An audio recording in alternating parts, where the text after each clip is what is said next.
Have you ever played that basketball game in arcades where you have a limited amount of time to shoot as many hoops as possible? And if you hit a specific number of points, you actually get that additional 30 seconds to continue shooting? Well, I love using that analogy for startups, and most founders who actually succeed with startups are able to get those extra 30 seconds that makes all the difference. Hey everyone, Christian Pavarelli here, and in today's video, I wanted to share the 10 biggest time wasters for non-technical entrepreneurs. These are in no specific order of importance, but let's start off with number 1. Fundraising without traction. So a study done by Wing Capital looked at the number of deals going through in investments in the seed and pre-seed stage and kind of looking and tracking whether or not those companies had revenue.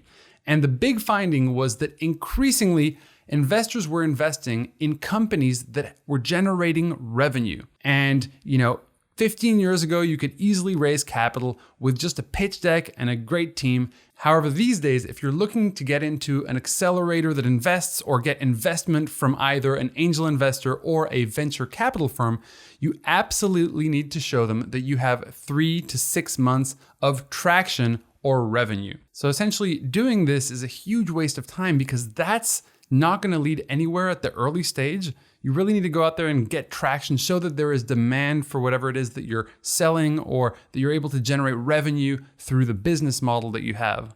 So grab all of that time and put it straight into operations, into getting your first customers, or at least to start building out a product, whether that's alone or that's with the rest of the team. Focus on operations, build a business. And once you've actually built a business, guess what? Surprise, surprise, investors are excited to talk about you and it's no longer a waste of time. Now, this is number 2 on the list. It's working on feel-good tasks. So what do I mean by feel-good tasks? These are essentially tasks that make you feel like you're progressing in your business and they're exciting to work on, but they're not necessarily pushing your business forward. So a great example of this is in branding, creating your logo, finding the name for your company.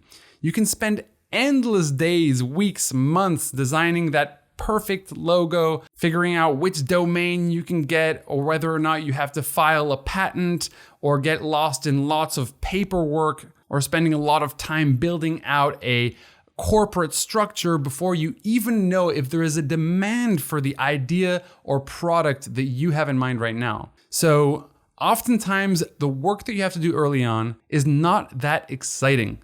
And so that's why a lot of people kind of defer to these feel-good tasks where you feel like you're progressing, but you're not getting closer to finding out and to figuring out which specific customer segment you have to serve, what value that customer is willing to actually pay for, and to join those two things together through a product that actually solves the problem that that person is looking for a solution for. So focus in, even if it is less exciting, on the boringer tasks of building a business and making sure that these are actually pushing your idea forward, reducing the risk of your startup idea or your business. And along the way, you will see that you'll have plenty of time to invest into all these other things, but all in due time. Time waster number 3, perfectionism. Now, when you're building a startup, a lot of people talk about it and they compare it to having a child. You're very deeply sort of bonded with your vision, with your idea. And oftentimes we really want to do an amazing job, the best job that we can, right? However, when you give in to that perfectionism, what you're doing is actually spending a lot of time on tasks that you should be shipping in a short amount of time. So if we kind of go back to Pareto's principle, where you want to take 20% of your energy to get 80% of that task done, and then you want to move on to the next most important thing to do. So if we take the example of the logo, for example, designing your logo, you should be focused on getting a first iteration of the logo out relatively quickly. So 20% of your energy, 80% of the result, and then move on to the next. And I know that this is probably the most difficult thing for founders to do, to not give in to their instincts of perfectionism. But the most important thing to keep you going is progress. That's literally going to be the fuel for your startup journey. And so being able to execute tasks and ship products is going to be essential to keep you on track with the direction you're going in, but also to keep you highly motivated throughout the process. So make sure to tone down your perfectionism, but more importantly, to be aware of what's actually happening. And guess what? People are not going to buy from you because you have an awesome, beautiful logo. People are going to buy from you because you are solving a problem for them, and the convenience of using your product is worth paying for. So make sure that when you're doing any given task, to make sure you're using that 20-80 Pareto's principle so that you can continue to see progress and not get stuck designing logos for weeks. I can tell you, this is just from personal experience in some of my earlier startups, having gone down the rabbit hole of perfection at least 10 times. So let's try to avoid that for you. Next on the list, trying to do everything. Now, before getting into this point, I wanted to just have a disclaimer. When I say doing everything, I'm not talking about having to be a generalist to be an entrepreneur. That is a fact. You will have to learn how to do things, or at least the basics of those things, to get the job done and move on to the next task. Here, I'm talking about trying to do everything at the same time. Now, the reality is that you really only have a small number of resources early on when you're building your startup, and you have to really figure out where you're going to invest your energy and where are you not. When it comes to social media, for example, you could be trying to figure out all the algorithms of every different platforms, how the copy has to be written, what format of content has to be created, and do everything. But more likely than not, the place where your people are going to be is going to be on one of those social media platforms. So using social media as an example, you really want to focus in on one channel where you know people are, and you want to be consistent on those channels. If you're trying to do everything at the same time, you're trying to do all these different platforms, well, guess what? You're going to get burnt out. Why? Because you actually have to be incredibly repetitive with the tasks that you're doing. And if you're doing that for so many different platforms, guess what? You also have to run your payroll. You also have to run your marketing department. You also have to run your product department. You also have to run all these other things which are related to your business. And so if you're trying to do everything, you end up doing nothing. So be incredibly mindful about where you are spending your time and don't try to do everything. Be intentional. Now, this is one that we all have a tendency to get caught up in. Focusing on competitors. You know that FOMO feeling, fear of missing out? Well, that is basically one of the things that I see not only really damages the mindset of founders who kind of like see someone who's doing something kind of similar and they just want to give up everything or completely pivot their strategy.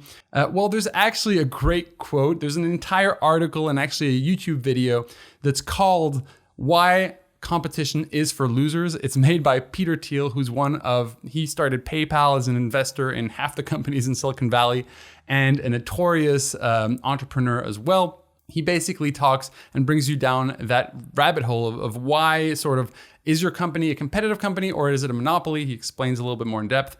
Won't go too much in that, but here what I'm talking about is not to get distracted by everything else that's happening around you. Focus in on delivering as much as you can, on adding as much value as you can, on maximizing your own output. And of course, you can get inspiration from other competitors. You can look at the copywriting that someone's using for a landing page. You can do all sorts of things which are going to be useful. But that envious state that you get in when you find out that someone is getting ahead of you, or you feel like someone raised a big round and they're your competitor and you don't have a chance anymore, don't focus in on those things too much. Focus in on how you can service your customers better, and you will eventually create an incredible competitive advantage based on servicing that person better than everyone else. So that now brings us to number 6, waiting for a technical co-founder to get started. Now let me explain. If you're trying to build an app, if you're trying to build a website, some kind of software is required regardless of what industry you're in. So if you have a technical co-founder, that's absolutely awesome. Congratulations. If you don't, however, waiting around to find one is a terrible idea. When's the last time that you went to a bar to try to get married? Never, right?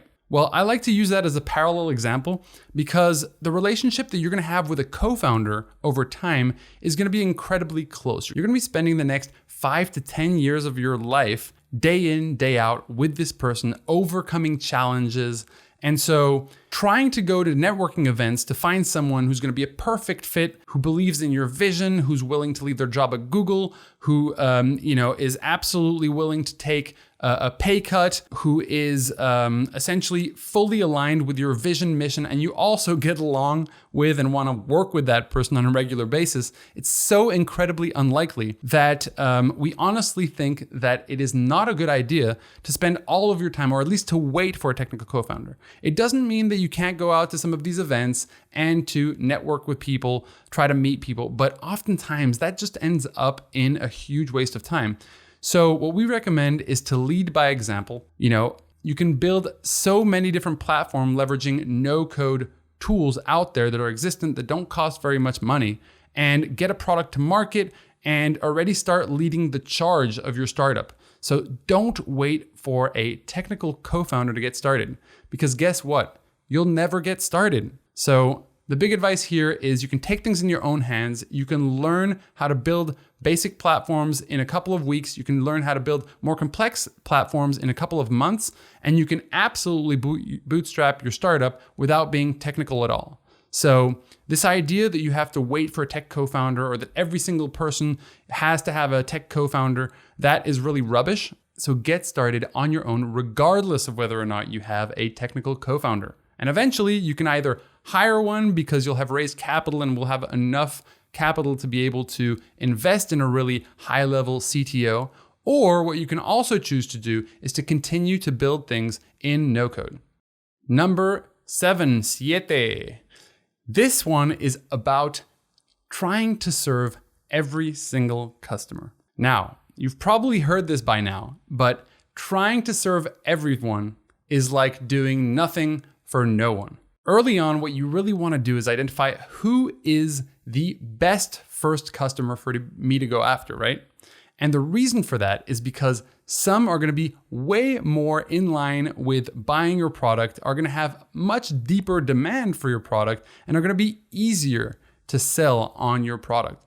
So by focusing in only on a small subset of people at first, you're really going to be able to get the most results, bang for your buck, in terms of the time investment and the return on investment. Of course, as time goes on, you can choose to target other customer profiles, but that's when you're going to have more resources to be able to go after those people. At first, as founders, we have to be incredibly intentional and smart about the way that we approach building our companies.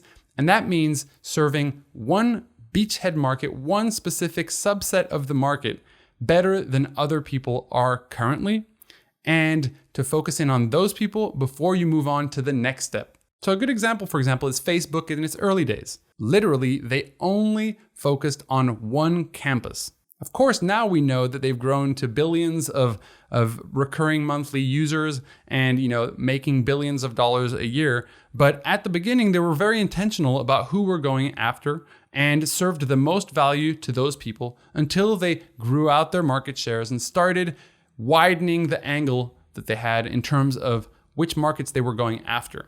So make sure to follow that advice. Do not try to be everything for everyone. You will end up being nothing for no one.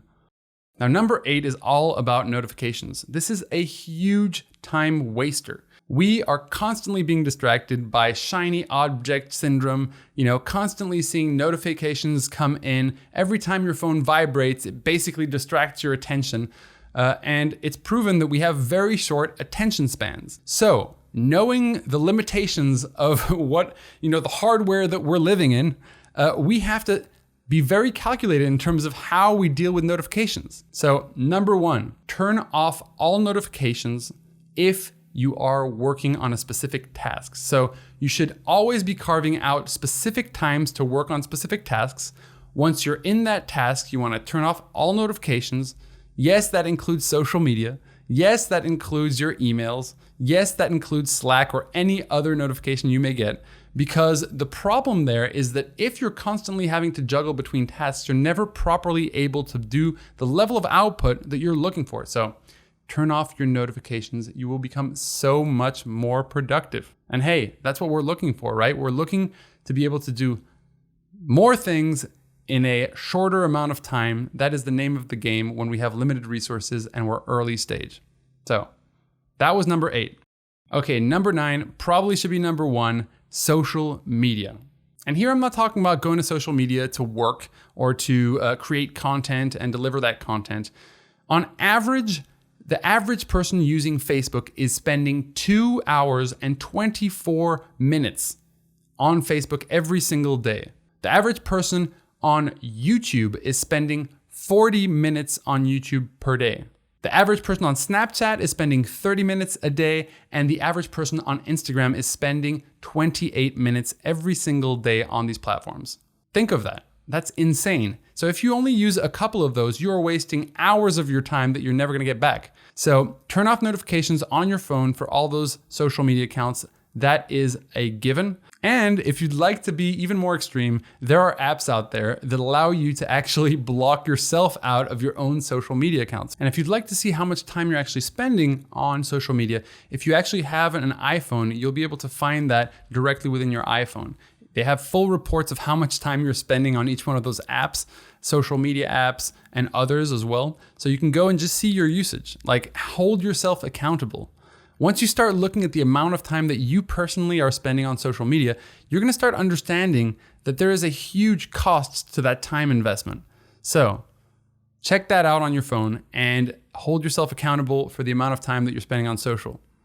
Now, I'm not saying that you should ignore that Candy Crush request that you received from Aunt Lila, right? But in general, we wanna be super mindful because this is time we could put in other productive areas of your life. And now, last but not least, the 10th time waster for non-technical founders. And I'll give you a guess. It starts with an M and it finishes with an S. And in between, it's meetings. Meetings, meetings, meetings, meetings. So many meetings and so little outcome. Everyone knows that feeling of being dragged into another meeting. You have no idea why you're being called. You have no idea what the deliverables are at the end of the meeting. And you basically feel like you've had a brainstorming session for about an hour and a half with no clear conclusions. Now, I'm not saying there's no time for a brainstorming session. All I'm saying is that as an early stage founder, just be super mindful about the meetings that you are accepting. If you are actually the one who is creating meetings, you really want to focus in on what is the goal of this meeting? What is the outcome I'm looking for from this meeting? And then after the meeting, you might want to see whether or not you've been able to do that. So don't just set up meetings to have random conversations with people. Be very intentional about what your priorities are, and then set up meetings that have clear goals. At the beginning of those meetings, you want to say something like, the outcome of this meeting is going to be XYZ. Make everyone in the room, whether it's just you and another person or a 10-person committee, make everyone very clear on what you're trying to accomplish in that meeting.